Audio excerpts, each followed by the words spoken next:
How do I start this? Hey friends, welcome to today's video. So it's a little hard to even just start jumping into this because it's been a little bit of a crazy time here on my end. Yeah, so the last month or two have been pretty incredibly difficult for me, but we're going to jump back, I think, to the beginning to tell you why it all has gone down and what has been happening with my health. So when I was 8 years old, I had pretty severe asthma and I had really bad lungs. And so, I spent my whole life going to lung doctors until I graduated from high school.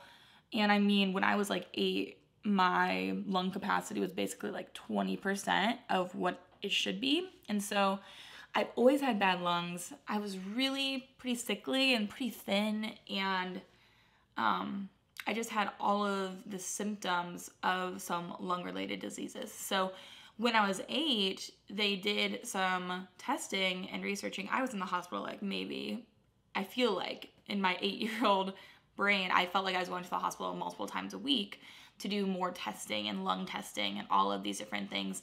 And so they were testing me for cystic fibrosis. And if you don't know what that is, cystic fibrosis, I'll just read you the definition. I think that will be the easiest. It's an inherited life-threatening disorder that damages the lungs and digestive system. Cystic fibrosis affects the cells that produce mucus, sweat, and digestive juices. It causes these fluids to become thick and sticky. Then they plug up your tubes, ducts, and passageways. And so people with cystic fibrosis, they always are coughing. They're coughing up mucus. It affects their pancreas, and also their digestive system usually is really bad. And so all of these things combined, all those things were true of me. But during that time, I was 8 years old. So my parents weren't telling me that maybe I could die, maybe I had a terminal illness when I'm 8. They're not telling me that. Apparently they talked to my siblings, because the way I found out about what was actually happening, what they were testing me for, was I share a room with my sister, whom I'm really close to. And I came in one night and she was crying on the bed next to mine. And she's like, "Bekah, I don't want you to die."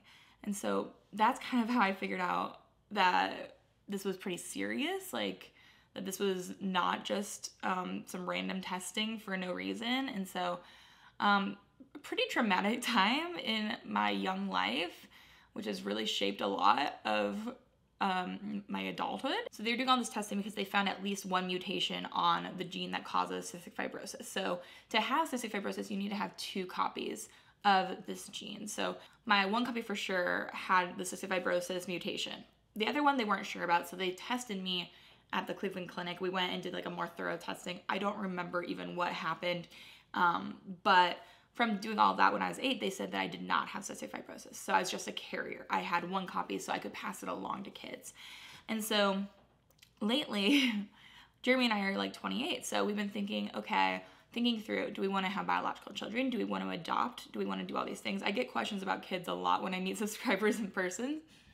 And because of my background and knowing I could pass on just one copy of the cystic fibrosis gene, I always knew we'd have to get my partner tested whenever I got married.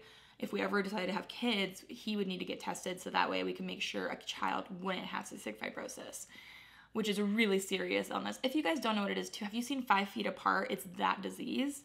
So we've been doing more thinking. I always thought for sure I wanted to adopt, and so we're just making sure Jeremy doesn't have cystic fibrosis, or he's not carrying a gene, so we couldn't, pass it along and put a child through that.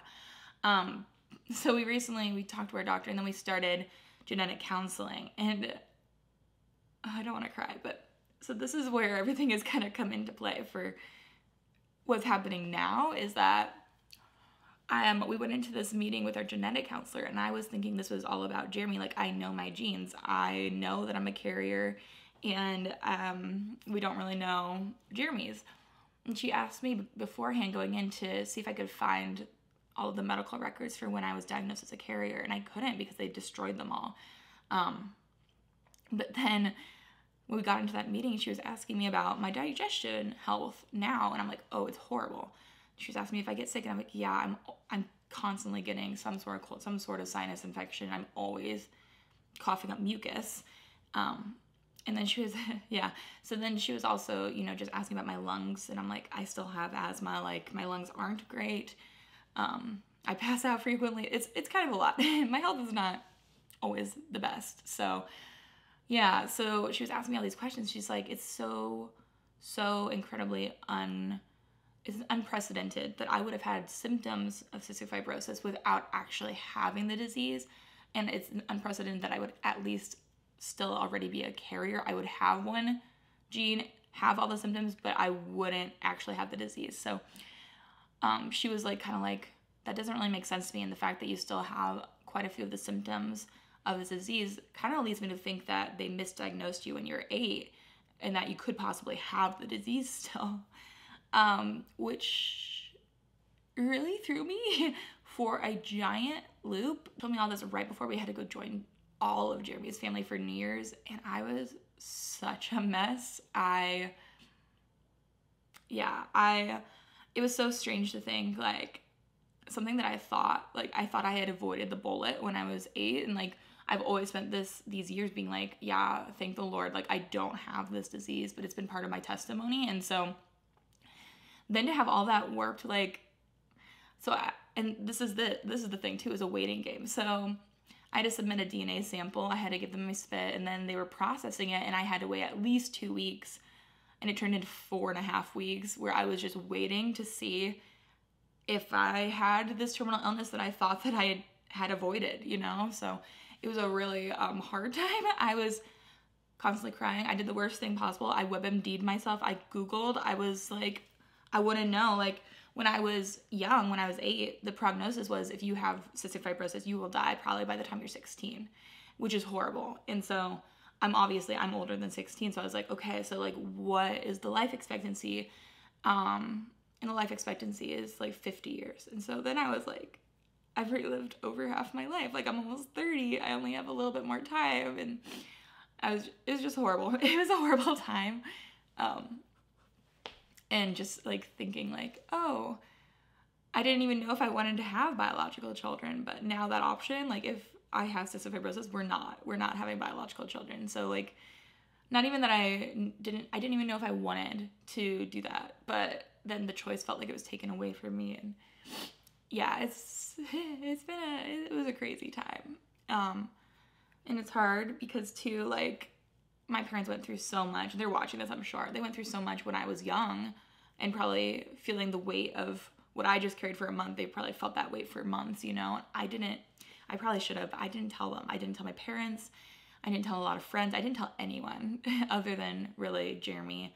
I have one friend in the medical field who's a pharmacist that was there when I was 8 too. And so I kind of filled her in on stuff. I talked to my sister, the one from my earlier story, and like, yeah, I don't know. This is not advisable. If you're going through something like this, tell people, ask for prayer, have people support you. I was just terrified of worrying my mom, especially. I was terrified of worrying people who already knew about my health, and I didn't want them to be like also like waiting with me for, it turned into like 6 weeks. At one, like, we didn't send the sample right away, and then we had to wait like 4 weeks. It was like 2 months of this waiting and thinking, oh, I could probably die. Like, it was horrible. And I didn't want other people to feel that. And now in hindsight, I'm like, if somebody else in my family or my friends was going through something like that, I would want them to tell me. And I wish I would have told my parents earlier. It was also kind of like, I don't want to say like I'd be relieved if I was diagnosed with cystic fibrosis, because that is not a relief and so many people are suffering. But also I was like, wait, could this answer some of my questions I have about my health? Like, could this be an answer that I've been looking for, but I don't know, if you also suffer with chronic illnesses or undiagnosed things wrong with you, like, it was like, oh, maybe there's finally an answer for why my health is the way it is. So it was like kind of bittersweet in that I was like, I really don't want to have this disease, but also, would it help me? Like, could we get treatment then? Like, would it help explain my symptoms? So I was a ball of anxiety. I was for weeks and weeks, and I didn't know how I was going to film. I didn't know how it was going to work. It was a rough time. I had contracts that I had to fulfill, and it was a lot. It was a lot, especially when on the inside I felt like so scared and so anxious. But at one point I had this thought, and I thought this might be helpful to share too. If you guys are going through anything similar, if you have ever faced terminal illnesses in your life too, at least for me, when I was looking and I was like, oh my gosh, if they would have just diagnosed me correctly at 8, like, then I probably would have had better treatment for the last 20 years. I'm 28. But also, like, if I have cystic fibrosis now, I feel like it was kind of God's gift to me that I could have had 20 years in between diagnoses where I could live like a normal person and not be worried about dying, where I thought I was clean. And so I kind of was trying to spin to remind myself that I got 20 great years with no worries about cystic fibrosis.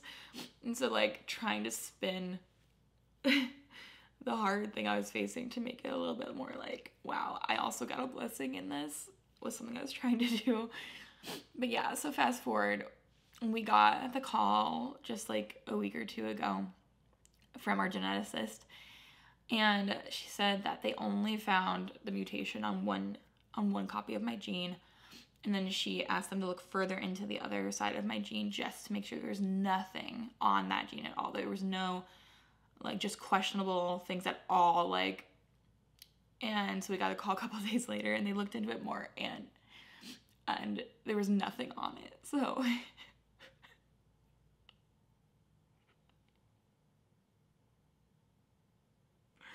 I'm sorry, it's just been a lot.